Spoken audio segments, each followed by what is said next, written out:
This is the list of words. Let's review this. We learned this when we were learning how to ask questions.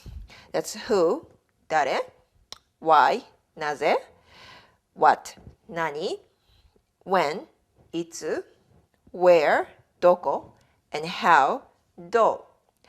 So in the previous lesson, we learned how to ask questions.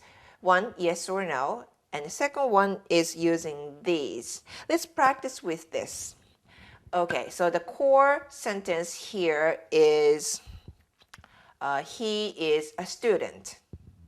Okay, so let's make it a yes or no question. First of all, the original sentence is 彼は学生です. How do you make it yes no question? Yes. 彼は学生ですか? You put か at the end, right? So let's ask, what does he do? So what is he?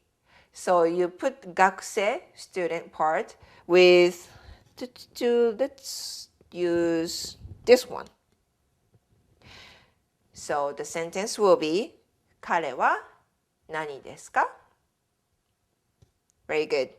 You can use いつ、どこ、どう in the same manner. You have the core sentence, you make it yes no question, and you substitute the words you want to ask with these.